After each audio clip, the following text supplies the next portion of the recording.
On est dans le Valbonais et ça grimpe dans le Valbonais. On s'apprête à faire l'ascension du Tabor. Initialement, on prévoyait de bivouaquer auprès d'un lac, le bien nommé, qui s'appelle Charlet. Et finalement, ils annoncent à 1000 mètres d'altitude 9 degrés cette nuit. Ce qui signifie grosso modo à peu près entre 3 et 0 à 2000 mètres où on pensait bivouaquer. Donc finalement on a opté pour partir un poil plus tôt et faire ça d'une traite.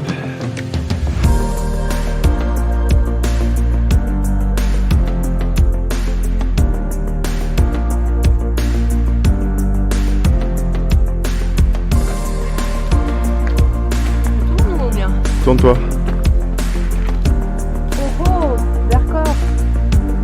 Plateau, magnifique.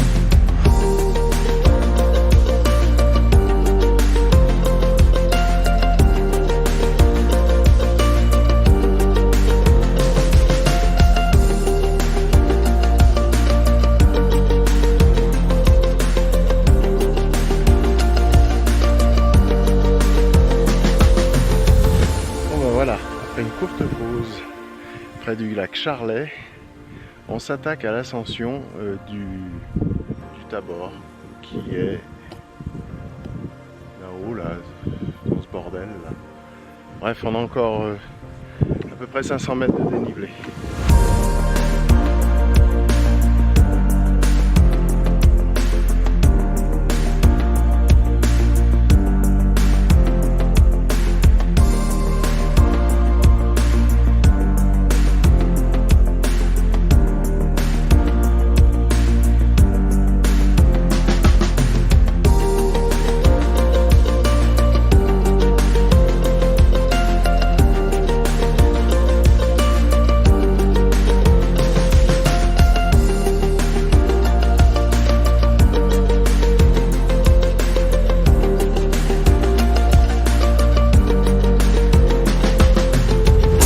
Là on est au sommet du mont Tabor à 2000 combien 389 mètres. 389, ça compte. Hein. Voilà, et non seulement on y est arrivé, mais on n'est pas les seuls. On a un groupe d'amis là qui sont là. C'est nous le troupeau.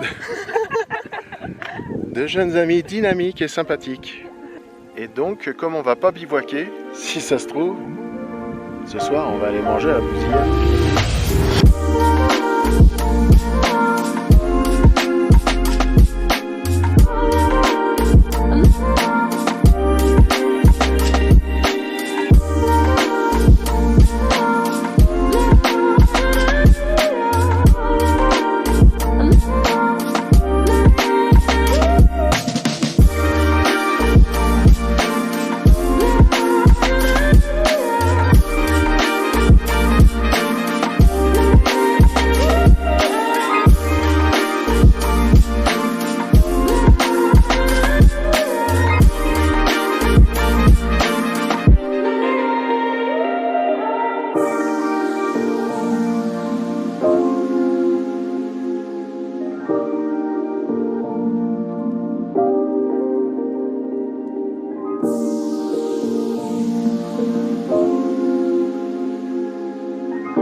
Ça y est, 5, 6, 7, 8 heures après, j'en sais rien combien de temps, mais on a fini par arriver. Résultat, on en a plein le cul, mais quelque chose de bien prononcé. C'est pas facile pour Bosch. Hein. Parce qu'il y en a plein qui lui veulent du mal. Je te jure. Mais ça, c'est rien. Il n'a pas franchi le Tabor. Ni le lac de Trucmuche, là où on va aller tout à l'heure. Bonfier. Bonfier.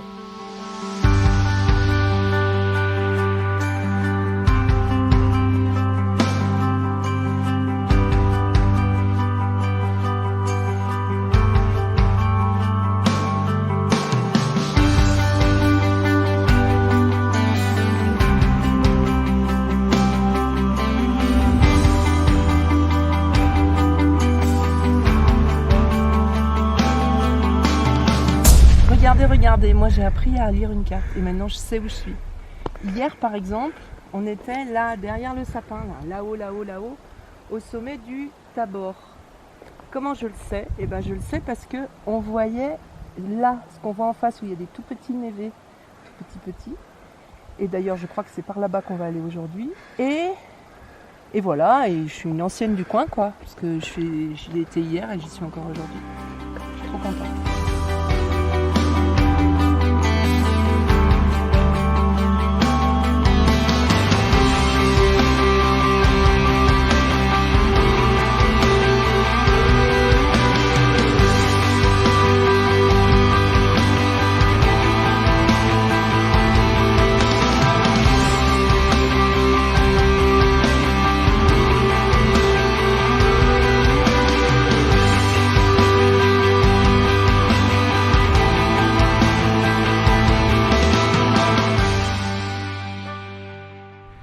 Voilà, lac Broufier, on y est.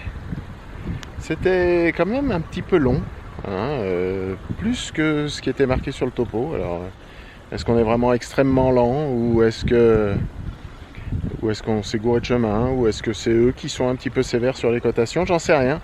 Toujours est-il qu'on a mis plus de 2 heures pour grimper.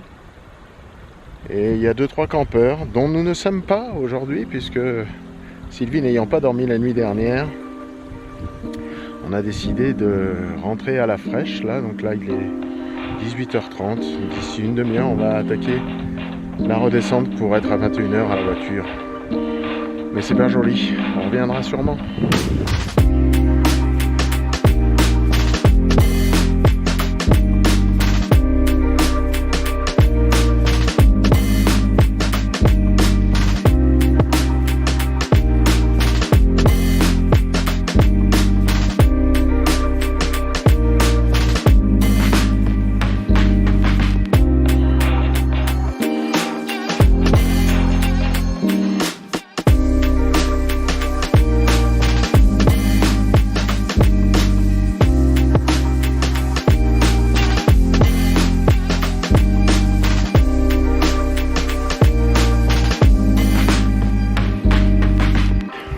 Donc là, en face, la première montagne, c'est Beldon.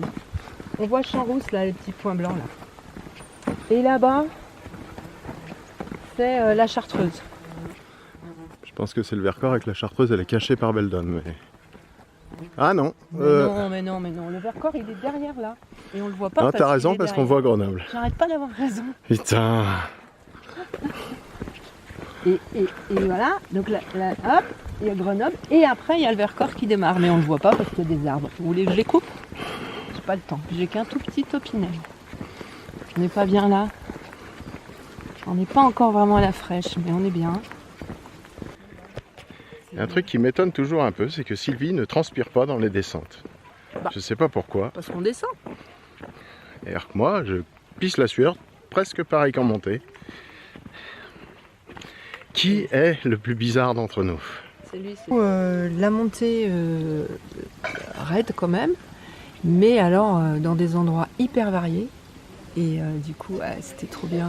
Tout le long d'un ruisseau cascade pour débouler dans un super petit vallon dont on pensait que le lac aurait été là. Ça aurait été bien d'ailleurs. Eh ben non. Il l'avait mis encore un peu plus haut après une espèce des rochers quoi.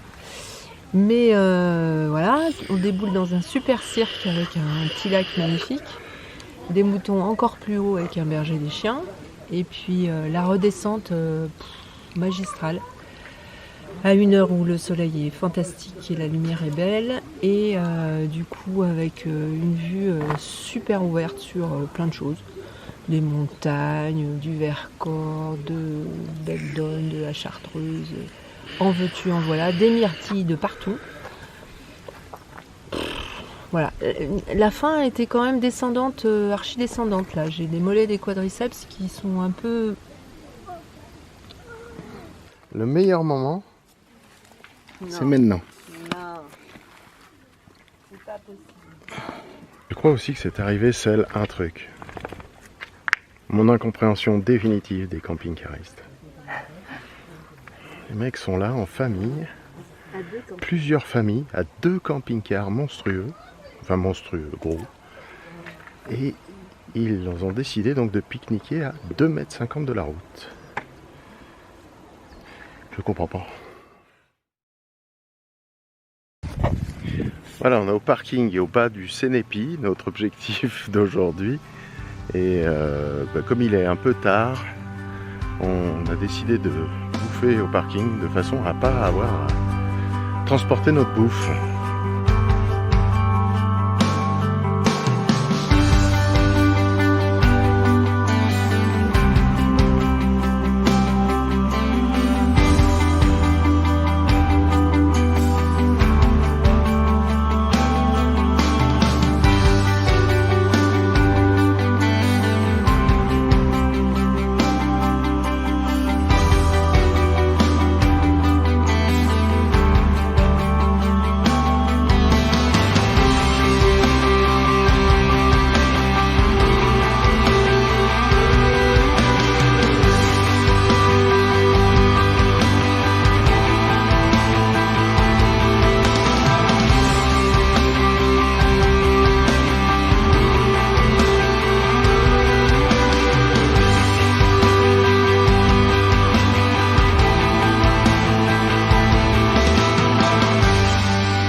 Il y a 3 aigles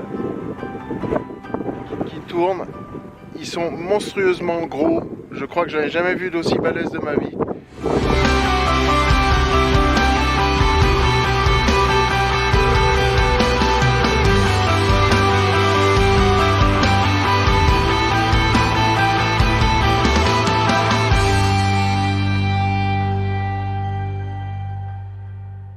Bon là, j'ai mis un peu mes affaires à sécher parce que il y a peut-être une perspective de dormir dehors sans bivouac vu qu'on s'est paumé.